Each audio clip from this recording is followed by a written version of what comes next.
बहुत समय पहले की बात है। एक विशाल और समृद्ध राज्य था, जहां का राजा अपनी न्यायप्रियता और वीरता के लिए प्रसिद्ध था। इसी राज्य में रहता था आरव, एक गरीब लेकिन ईमानदार युवक। वह सुंदर था, उसकी आंखों में गहरी सच्चाई झलकती थी और उसका व्यक्तित्व ऐसा था कि जो भी उसे देखता वह आकर्षित हो जाता। महल का बगीचा अपनी सुंदरता और विशालता के लिए प्रसिद्ध था। वहीं एक दिन जब आरव बगीचे की देखभाल कर रहा था, तभी राजकुमारी अन्विथा की नजर उस पर पड़ी। अन्विथा स्वयं अनुपम सौंदर्य की मूरत थी।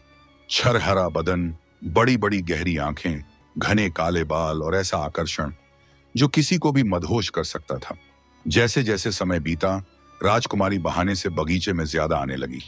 कभी फूलों के बारे में पूछती, कभी पेड़ों की छांव में बैठकर आरव से बात करती। दोनों के बीच धीरे धीरे एक अनकहा रिश्ता बनने लगा। यह प्यार अब सिर्फ नजरों तक सीमित नहीं रहा, बल्कि दिलों में उतर गया। लेकिन इस प्रेम कहानी में सबसे बड़ा खतरा महल के अंदर ही था। राजकुमार विक्रम, जो अपनी बहन से बहुत प्यार करता था, लेकिन उसे अपनी शाही परंपराओं पर घमंड था। जब विक्रम को अपनी बहन और एक साधारण युवक के प्रेम के बारे में पता चला, तो उसका खून खौल उठा। एक साधारण बागबान का बेटा मेरी बहन से प्रेम करेगा, यह असंभव है। मैं इसे कभी स्वीकार नहीं करूंगा। विक्रम ने अपनी बहन को बुलाया और गुस्से में पूछा, क्या यह सच है कि तुम एक साधारण युवक से प्रेम करती हो?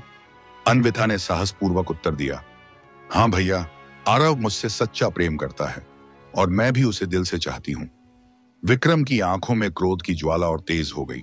तुम्हें पता भी है कि यह कितना असंभव है। तुम्हारी शादी एक राजकुमार से होगी, किसी बागबान के बेटे से नहीं। अन्विथा ने रोषपूर्वक कहा, अगर मैं आरव से शादी नहीं कर सकती, मैं किसी और से भी नहीं करूंगी। विक्रम ने मन ही मन तय कर लिया कि वह किसी भी हाल में इस प्रेम कहानी को खत्म कर देगा। अगले ही दिन उसने सैनिकों को आदेश दिया कि आरव को महल में बुलाया जाए। आरव को महल में लाया गया, जहां वह राजकुमार विक्रम के सामने खड़ा था। विक्रम ने घमंड से कहा, तुम जानते हो कि तुम्हारी और मेरी बहन की शादी असंभव है? आरव ने विनम्रता से उत्तर दिया, राजकुमार, प्रेम जाति और वर्ग नहीं देखता, यह आत्माओं का बंधन है। विक्रम ने ठहाका लगाते हुए कहा, अगर ऐसा है तो तुम्हें यह साबित करना होगा। अगर तुम मेरी दी गई परीक्षा पास कर लेते हो, तो मैं तुम्हारी शादी अपनी बहन से करा दूंगा। आरव ने बिना किसी झिझक के कहा, मैं हर परीक्षा के लिए तैयार हूं। विक्रम ने मुस्कुराते हुए कहा, बहुत अच्छा, पहली परीक्षा तुम्हारी ताकत की होगी। कल सुबह महल के अखाड़े में तुम्हें मेरे सबसे शक्तिशाली योद्धा से लड़ना होगा। आरव ने सिर झुकाकर स्वीकृति दी, जबकि अन्विथा की आंखों में चिंता साफ झलक रही थी। अगली सुबह महल के विशाल अखाड़े में भारी भीड़ जमा हो गई। महल के योद्धा, राजकुमार और स्वयं राजा इस मुकाबले को देखने के लिए उपस्थित थे। आरव के सामने खड़ा था महल का सबसे ताकतवर योद्धा, एक विशालकाय आदमी जिसकी मांसपेशियां चट्टान जैसी कठोर थीं। युद्ध के लिए नगाड़े बजने लगे और मुकाबला शुरू हुआ। विशाल योद्धा ने गरजते हुए आरव पर आक्रमण किया, लेकिन आरव ने फुर्ती से एक ओर हटकर वार को टाल दिया। आरव ने अपनी चपलता का इस्तेमाल किया और विशाल योद्धा की कमजोरी को पहचानने लगा।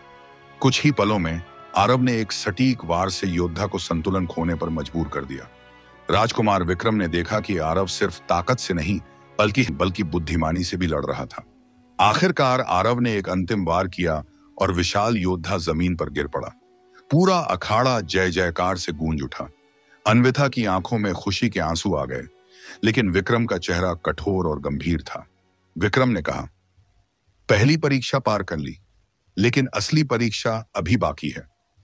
राजा भी यह सब देखकर प्रभावित हुए और बोले, यह लड़का सिर्फ ताकतवर ही नहीं बल्कि चतुर भी है। अब अगली परीक्षा आरव की बुद्धिमानी की थी। विक्रम ने उसे एक कठिन पहेली हल करने का चैलेंज दिया।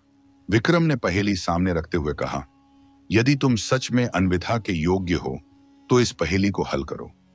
आरव ने पहेली को ध्यान से देखा और गहराई से सोचने लगा। कुछ समय तक विचार करने के बाद आरव को पहेली की चाल समझ में आ गई।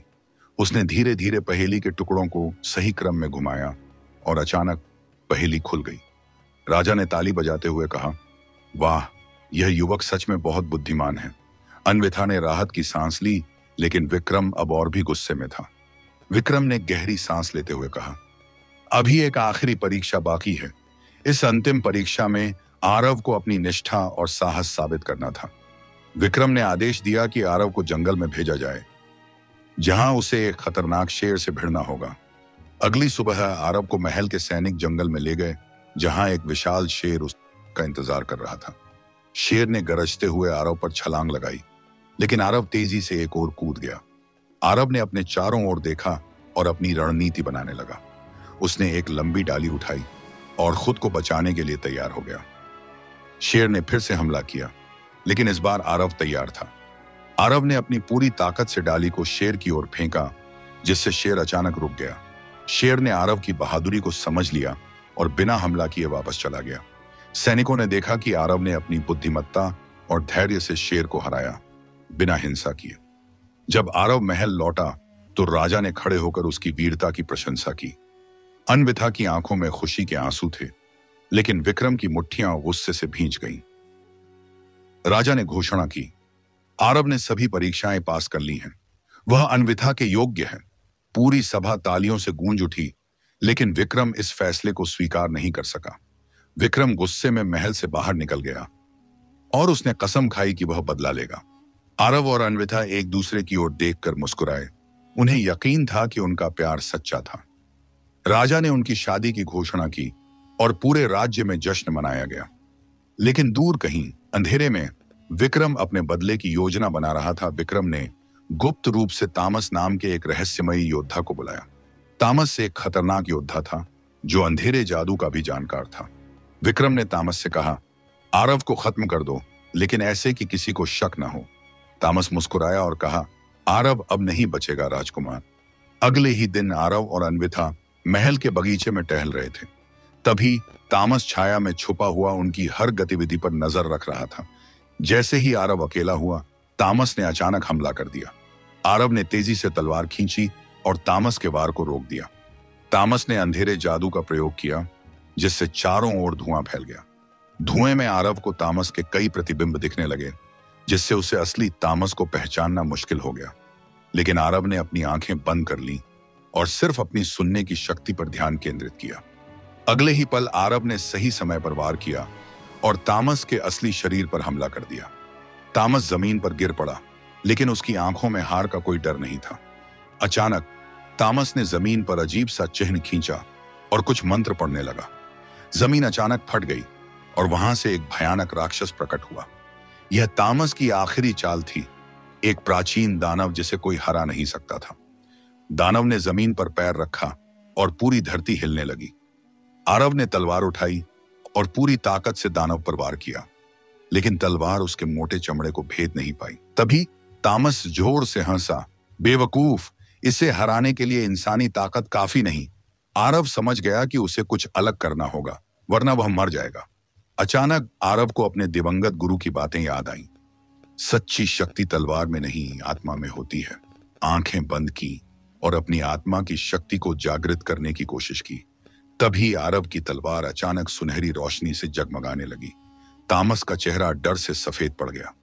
यह असंभव है। आरव ने तलवार को कसकर पकड़ा और पूरी शक्ति से दानव पर वार किया। दानव के शरीर में तेज रोशनी भर गई और वह दर्द से चीखने लगा। कुछ ही पलों में दानव जमीन पर गिरा और धुएं में बदल गया। तामस हक्का बक्का रह गया। उसने तुरंत भागने की कोशिश की, लेकिन आरव पहले ही उसकी राह रोक चुका था। तामस ने डर के मारे घुटनों पर बैठकर कहा, कृपया मुझे मत मारो। आरव की आंखों में गुस्सा था, लेकिन उसके दिल में एक संघर्ष चल रहा था। तभी उसे अपने गुरु की एक और सीख याद आई। सच्चा योद्धा वही है जो क्रोध में भी न्याय करे। आरव ने एक गहरी सांस ली और अपनी तलवार तामस के गले से हटा ली। मैं तुम्हें मारूंगा नहीं, लेकिन तुम्हें तुम्हारे अपराधों की सजा जरूर मिलेगी, आरव ने कहा। आरव ने तामस को जंजीरों से बांध दिया और उसे महल की ओर ले जाने लगा। अन्विथा और बाकी सैनिक महल के द्वार पर उनका इंतजार कर रहे थे। जैसे ही आरव महल के द्वार पर पहुंचा, अन्विथा की आंखों में आंसू आ गए। उसने आरव को देखा, थका हुआ, घायल, लेकिन फिर भी अडिग और शक्तिशाली। अन्विथा दौड़कर उसके पास आई और कहा, तुम ठीक तो हो? आरव ने हल्की मुस्कान के साथ कहा, मैं ठीक हूं राजकुमारी। अन्विथा की आंखों में अपराध बोध था।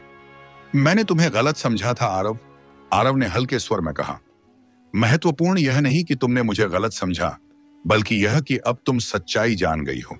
अन्विता ने पहली बार महसूस किया कि आरव ही वह इंसान है जो उसके दिल के सबसे करीब है।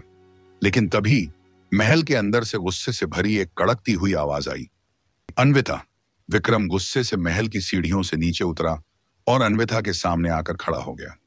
तुम इस साधारण सैनिक के लिए इतनी चिंतित क्यों हो अन्विता?